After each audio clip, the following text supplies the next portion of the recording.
नहार ने दी घर से बाहर जाने की धमकी। तभी परिवार के लोगों ने मिलकर नहार को बताया रूही और उसके रिश्ते का सच, और नहार की यादाश्त वापस आ गई। तभी रूही लाल किशोर को चकमा देकर आई नहार के पास, और नहार रूही हुए तभी एक। दादी और लाल किशोर को हुआ खेल खत्म। जी हाँ दोस्तों, अब ऐसे में जब नहार लाल किशोर के घर पहुंच जाता है तो उसे रिश्ते का एहसास होता है कि रूही उसके घर के अंदर है। और यहाँ दूसरी तरफ रूही भी समझ जाती है कि उसके नहार जी को बचाने के लिए आ गए हैं।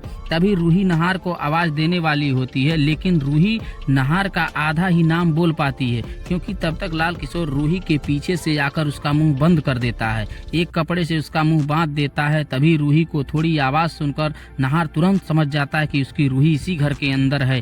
तभी नहार घर के अंदर जाने की कोशिश करता है, लेकिन घर का दरवाजा अंदर से बंद होता है। तभी नहार लाल किशोर के दरवाजा तोड़कर अंदर घुस जाता है, और नहार जब लाल किशोर को घर के अंदर जाता है तो रूही उसे और लाल किशोर कहीं भी नजर नहीं आते, क्योंकि लाल किशोर रूही का मुंह बंद करके छुप जाता है। नहार पूरे घर में दौड़ दौड़ कर रूही को ढूंढता है, हर कमरे का तलाशी लेता है, खिड़कियां खोलता है, लेकिन वहां अजीब सी खामोशी पसरी होती है।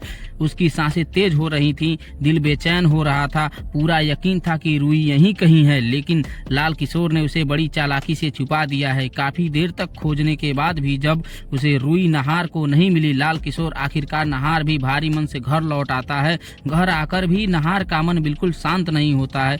उसे साफ साफ लगता है कि परिवार के लोग उससे कोई बड़ा सच छुपा रहे हैं। तभी उसे स्टोर रूम में मिली वह डायरी याद आती है। उस डायरी के हर शब्द में उससे रूही की याद और उसका दर्द महसूस हुआ था। नहार पक्का मान लेता है कि वह डायरी रूही की ही है।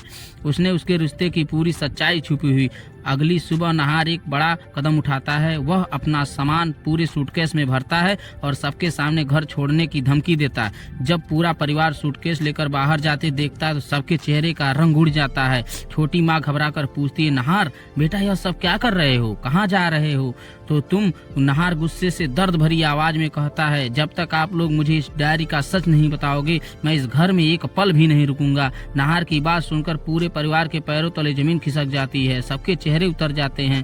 तभी उसके पापा रतन साहब भारी मन से आगे बढ़ते हैं। उनकी आंखें भीग जाती हैं और वह कहते हैं, बेटा यह डायरी रूही की है। यह सुनकर नहार के होश उड़ जाते हैं और दादी का चेहरा पीला पड़ जाता है। दादी मन ही मन डरने लगती है, क्योंकि उसका राज खुलने वाला होता है। नहार का कामती आवाज में पूछता है, पापा क्या यह सच है कि डायरी रूही की है, लिखी हुई है? रतन सिर झुकाते हुए कहते हैं, बेटा यह डायरी रूही की ही है। इसमें उसका एहसास, उसका दर्द, तेरा नाम लिखा है। नहार की आंखों से आंसू बहने लगते हैं। वह आगे पूछता है, लेकिन पापा मेरा और रूही का रिश्ता क्या है? मुझे पूरा सच बताइए। रतन गहरी सांस लेकर सच बताने लगते हैं, नहार बेटा रूही तेरी पत्नी है, तेरी असली जीवन की संगनी। यह सुनते ही नहार सतबद्ध रह जाता है। आगे बढ़ाते हैं कि डॉक्टर ने कहा था कि रूही अगर तुझसे अलग नहीं हुई तो कभी कभी यादाश्त वापस नहीं आ पाएगा, तेरी जिंदगी खतरे में पड़ जाएगी। दादी ने इसी बहाने रूही पर दबाव बनाया कि वह नहार से दूर हो जाए। मजबूरी में रूही ने नकली शादी का नाटक किया ताकि तू अपनी जिंदगी में आगे बढ़ सके। रतन यह सब कहते कहते नहार को उसकी रूही की शादी की तस्वीरें दिखाते हैं और साथ ही उनके बेटे रूहान की भी तस्वीर दिखाते हैं। जैसे ही नहार की नजर उन तस्वीर पर पड़ती है उसका दिल जोर जोर से धड़कने लगता है। अचानक उसका दिमाग गोल गोल घूमने लगता है।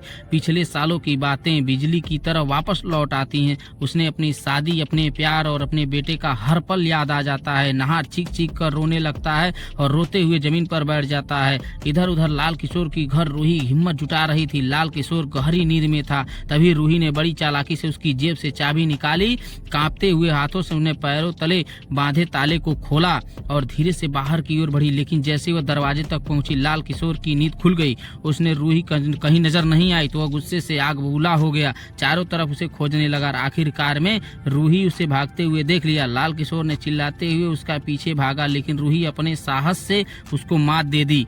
धोखे से उसको बचाकर निकलती है वहां से। रास्ते में मिट्टी और पत्थर की आंखों में फेंक दी, जिससे वह कुछ देर के लिए धुंधला पड़ गया। इसी मौके का फायदा उठाकर रूही ताकत से भागती रही। उसका दिल सिर्फ एक बात कह रहा था, मुझे नहार के पास जाना है, मुझे नहार के पास जाना है। आखिरकार जब नहार अपने घर के बाहर खड़ा था तभी उसकी नजर रूही पर पड़ी। रूही भागती उसकी तरफ आ रही थी।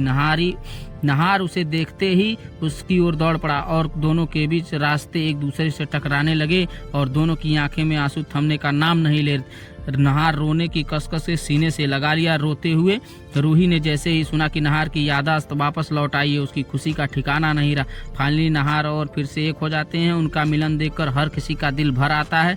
दोस्तों, अगर आप चाहते हैं कि लाल किशोर का एक साथ दादी को भी झेल हो जाए और नहार रूही उनका बच्चा रूहान मिल जाए, तो आप इस वीडियो को लाइक और चैनल को सब्सक्राइब जरूर करें। और इसी तरह अगला वीडियो देखने के लिए हमारे चैनल को सब्सक्राइब। नहार रूही के लिए एक प्यारा सा कमेंट लिखो। अगर आप भी अपने परिवार